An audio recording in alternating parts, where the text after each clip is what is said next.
This is the Lyndsay Stafford Show. All right, well, welcome to our debut edition of the Lyndsay Stafford Show.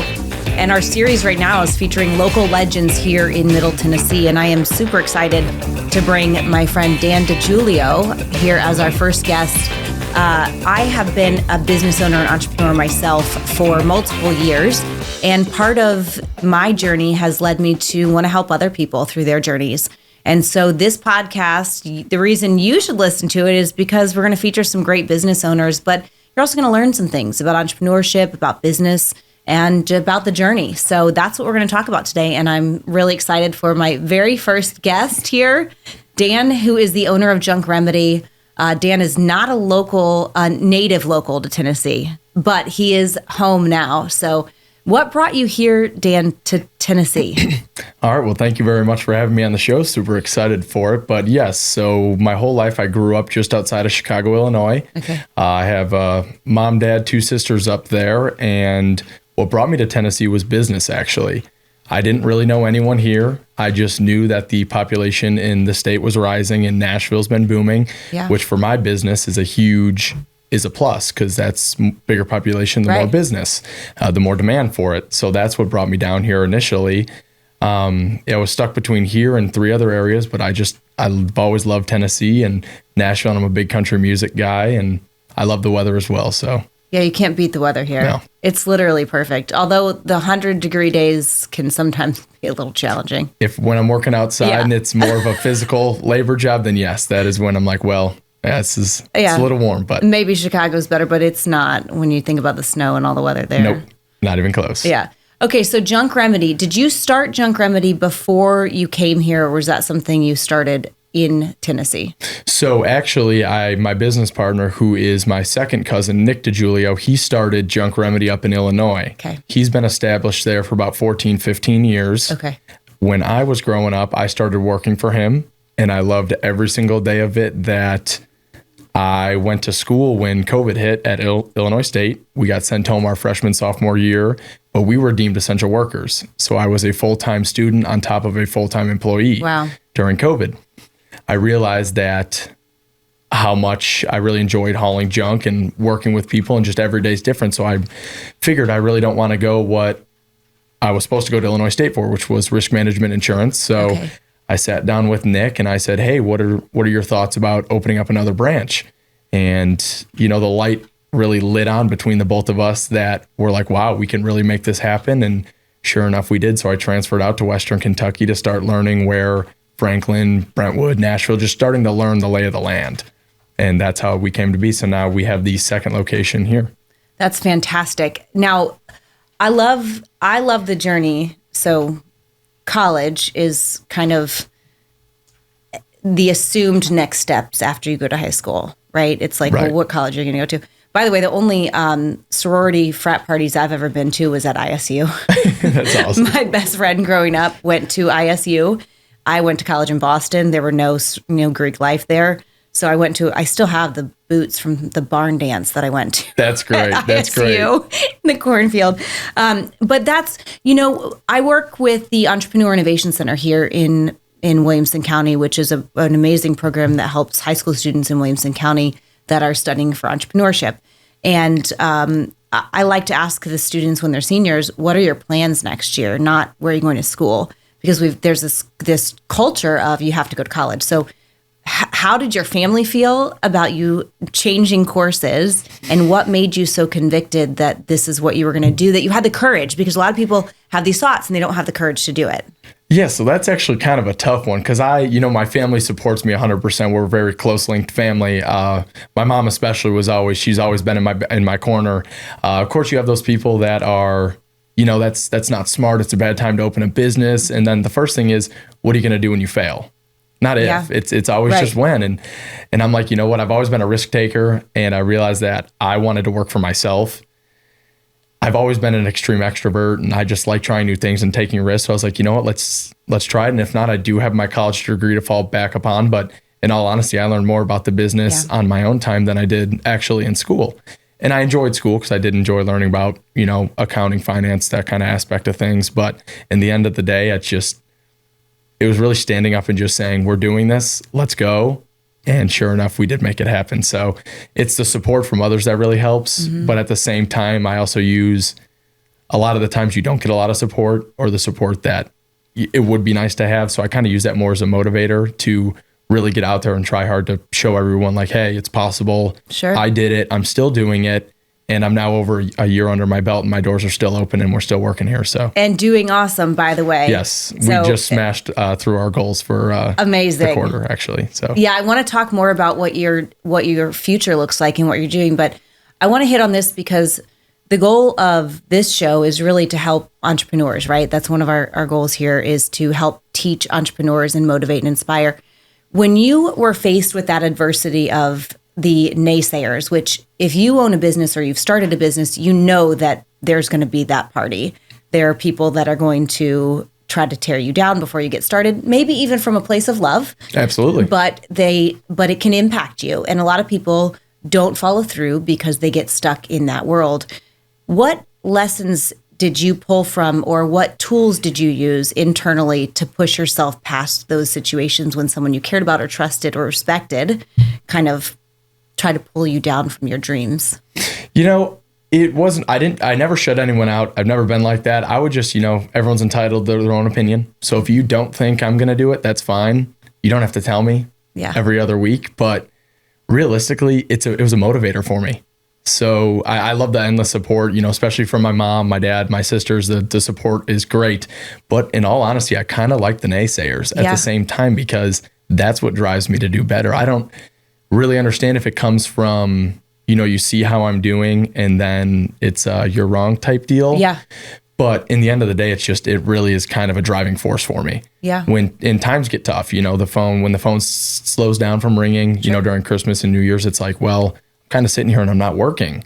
It's not a 9 to 5. So it's like, okay, there's kind of a problem. But I kind of try to think back on the naysayers. And I know you don't want to look back into the past, but I just use it as a driver. And that's what I found works for me. Yeah. It might not work for everyone, but I found that prove them wrong. It's so funny. Literally, those 3 words were in my head. Somebody close to me, I'm not going to say who it is, has a list that says prove them wrong. And it's things that other people have said that have, about this person that have made them feel less than, or, motivated them, taken that and turned it into motivation and inspiration to prove them wrong. So I love that. What advice would you give somebody who's starting a business or wants to start a business but doesn't know how to get past that? Like maybe it's a parent or a spouse that's like, you can't do that. This is not the norm, right? And that's the normal path would be go to high school, go to college, take out student loans, start a job, pay off your student loans, that course of that path. And as an entrepreneur, it's a very different path you take. So what would you how would you encourage, what would you say to somebody who's starting? Well, that was tough for me at first. And after talking to a lot of different business owners, mentors, family members, there hasn't been many business owners within my family, but even the ones that I could talk to was 80% of starting your business is just paperwork. Yeah. The last 20% is getting up and doing it. And that was not as much a problem for me, but that is definitely what I would suggest to the young minds listening to this is you just have to get up and do it. Yeah. You can it can look amazing on paper, which it did. And you could start it up and you're going to have problems, but you never know until you try. Right. So actually standing up saying, let's do this, we're going is the biggest thing. And it all comes down to you. Yeah. So you take action. You're in control of it, right? Exactly. You can't let someone else control your life. I had people saying, don't do it. Go get your degree, go work a 9 to 5. That's not for me. It's getting up to doing that last 20% is actually getting up, starting the business. So that's what I would say is just do it. Just start. Yep. Just do it. Just start where you are. Yep. Okay. What is an obstacle that you faced during this first year of business or prep to start your first year that was either stopped you in your tracks because it was like, oh gosh, I wasn't expecting this, or this is harder than I thought, or was a pivotal moment for you? My biggest challenge would be since I'm in a field with a lot of competition, it's keeping the phone ringing. It's why should people call Junk Remedy rather than calling my competitors? What makes us better? But even so, yes, there's always going to be great companies out there. There's always going to be competition in your field. How can you be better? And that was getting my brand established in the area was tough. That was definitely one that, when the phone stopped ringing in my first year, I'm like, as a new business owner, I'm like, I'm shaking in my boots. Yeah. I'm like, am I going to have to close the doors? Am I going to prove all the naysayers right? Right. And that's a big thing, but it's just getting back out there, beating the streets, which for us means dropping off flyers, going to realtors' office, stuff like that. But that was something that would definitely stop me in my tracks was when the phone stopped ringing. Sure. And then now I've come to realize that they were all learning curves, but now I came to realize that it's always brighter on the other side. Yes. You could have a bad week. Everyone has a bad week. And then, you make up for it the next week. And then you realize, hey, this works for me. I'm getting a big return on investment here. Yeah. Really start attacking that from all angles and figure out why it works. But I would definitely say, when the phone stops ringing is when I start getting a little shaky. So it's that fear as a business owner of it's on me to make it happen. Right. And so if it's not happening, there's nobody else, not that you're looking for someone to blame, but there is nobody else to make change happen except for me. So I have to go do it.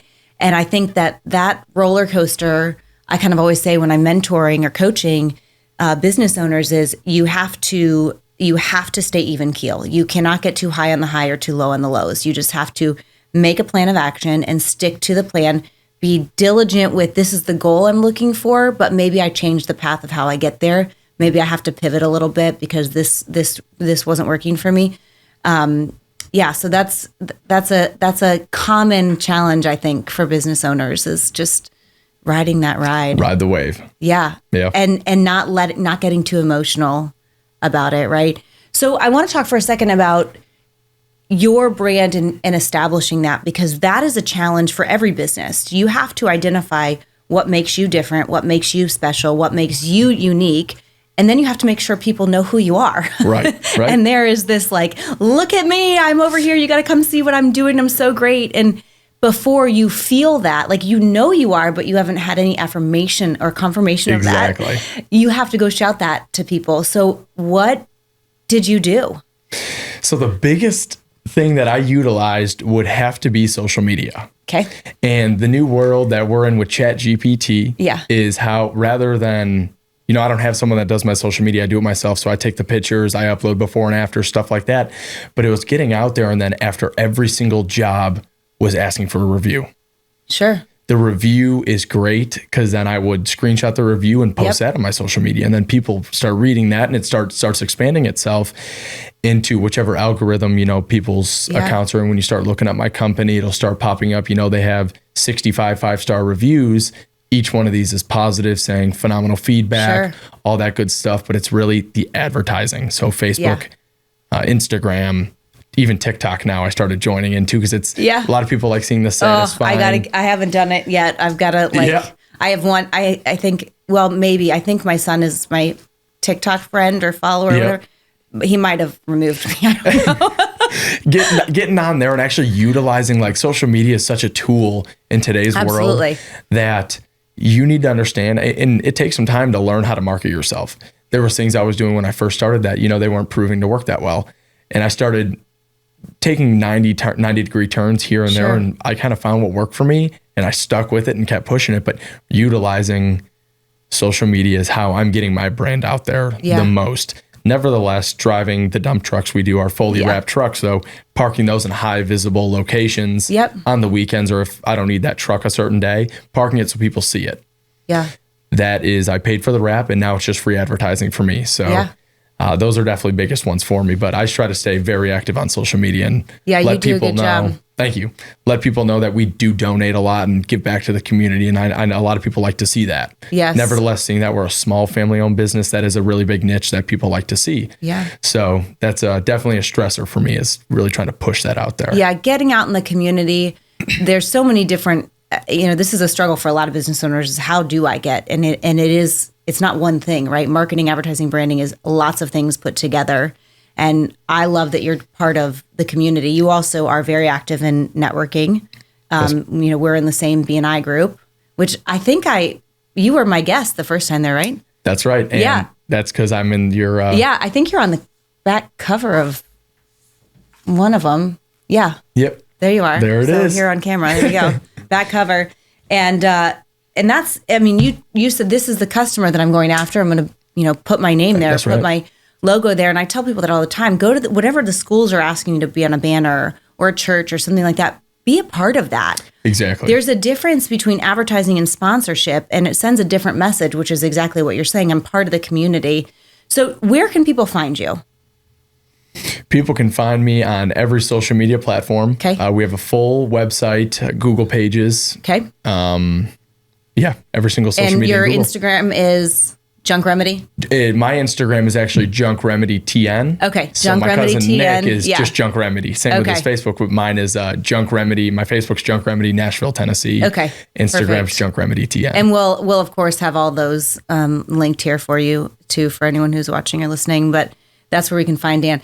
So Dan, I want to also shift gears for just a minute. I want to hear the moments as an entrepreneur. There are certain moments that make us feel like, okay, I can do this. I've done this. That was a huge success. Like as a parent, it's like, oh, my kid's going to kindergarten. That's a huge milestone. Business owners have different milestones. Can you think of a couple of times, maybe there's just one, that was a big milestone for you that showed you the path that you were taking was the right one? Yeah. So I think the milestone, like in the business realm, and then there's some personal ones too, but I think when I got my 50th 5-star review, in under a year, which for me was a big deal. So when that finally came in, that was a real big milestone for me. 100's the next one, and we're coming up close to it now. But once I passed my business partner, we joke about it. It's not a competition, but once I passed him in reviews, and he's excellent up there. He's well established. But that was one. It's just trying to like give myself a motive, I guess. Yeah. So getting that done, and then personal was, my friend group was like, man, you're not working today? And just being able to say, as a business owner, a half day is 12 hours. Yep. It's constant. I'm getting up, people are calling at 11. I'm already asleep and they're calling, but I'm still answering the phone. Yeah. And that's what separates us from the business. But I would definitely say that is one of the more milestones. And then knocking my first year out. Yeah. So I'm about a year and a half in right now, and just getting past that 1 year hump of a lot of competition. I got to really, really try hard to keep these doors open. That was probably my greatest achievement right there so far, was getting my 1 year under my belt. Yeah. Congrats. And I saw this the other day. It was like, I sent this to a couple of my girlfriends that are, I love to be surrounded by strong women entrepreneurs that, are like-minded. And I sent this to them, but it was, if you are, I'm paraphrasing, but something to the effect of, if your business allows you to go have lunch with your spouse, your partner, your child in the middle of a workday, you're already successful. Right. And when you can control your own time, there's nothing like that. Time is our most precious commodity. So as a business owner, when you recognize like, wow, I actually do get to choose how I spend my time today, there's something so powerful about that. I've always thought that life doesn't make sense that we work. It doesn't make sense that we spend all of our time working if it's not something we love and are passionate about, and such little time with the people that are most important to us. That's right. It seems backwards to me, which is why I didn't want to work in a corporate environment after I left. That's one of the main reasons I got into it. I was told, if you love what you do, you'll never work a day in your life. Yeah. And that's exactly how I feel. Nevertheless, I'm not married. I don't have kids. I love to fish, but I'm like, hey, I can take an hour, 2-hour lunch if I want to. I can go fishing when I want, but I'm not right out of college chasing student loans into a job that I'm really not that happy at, to go chase more and then go home to have, an hour of dinner time with your family and then go back to bed, do it the exact same thing the next day. Yeah. It just was not my calling. And I think if not everybody's built to be an entrepreneur, for sure. Right. But if you have that itch to do something more, but you're afraid to start, and there's a lot of reasons to be afraid. Absolutely. I get it. But if you don't ever move past it, you're just going to look back and have regret. That was my feeling as well. So Dan, when I think about you, I've known you for a while. We've been working together in marketing and advertising for a while. You are just this pure joy to be around. I don't think I've ever seen you unhappy or not smiling and bringing this light wherever you're going. Thank you. Now, I know that translates to your business and how you show up to your customers. Tell us what makes Junk Remedy and your Junk Remedy Tennessee the place that you should go for all of your junk remedy needs. All the junk removal needs. Yeah, honestly, so I'm also a firm believer in your business is only as good as your employees. Mm-hmm. So I can't take all the credit here because I have some of the best people working for me. And it doesn't even feel like they're working for me. They come over for steaks and barbecue after working on the weekends to hang out. But we go into these jobs, we're smiles the whole time. It could be an actual pretty gross job, almost on the borderline biohazard, and we're still smiling. Yeah. They truly see the same vision I do, and that is what builds the business. Yeah. They're going in, we're shaking hands right off the bat. We're not dropping the eye contact. We're looking at picture frames on their wall, seeing if we can relate to them in some way to try to build a personal relationship with our clients, rather than, there's people in my house hauling my couch away. Right. There's people in my house that I want in my house. They're now talking about my kids in college. How are they doing? What do I do for work? And we kind of go along that line. And people like to see that rather than have random guys in your house taking away your furniture, your heirloom table. It gives them a little peace of mind. But also we like to give back a lot to the community. So that really separates us from a lot of my competitors is we like to see the least amount go to the landfill as possible. Yeah. So donations, the VA, charity events, the churches, stuff like that. Yeah. I love that about you guys. I'm going to just show this too, because this has all their contact information. We're also showing my friend Seal it here too, who's another great company. But here we go. Junk Remedy. That's where you find Dan and his crew. I want to have you back again, and I want to talk about hiring next time. This is a struggle for a lot of business owners. Yes. When to hire, who to hire, how to train. And that's a challenge for people that if you haven't grown up in that world. Fortunately, I have 20 years of corporate retail background, so hired I don't even know how many people in my lifetime. But understanding and how to identify great talent, but then how to educate them and set expectations is definitely a challenge. So I want to have you back again. Will you come back again and share that with me? This has been a great time. Okay, awesome. Well, thank you so much for today, for being here with us. I'm taken from Dan, be fearless. Just go for it. As a new business owner or someone who has aspiring business owner, just take the leap of faith, go for it, find the positive in everything that you're doing, have high standards and execute to those standards, and the rest will come to you. Exactly. You never know until you try. Right. I'm 23 years old and I'm running a business 23 years old by myself in Nashville. I moved here. I have no family here. You just got to get up and do it. It's the biggest motivator. Realize, get up, stand up, let's go. We're doing it and we're going to be here.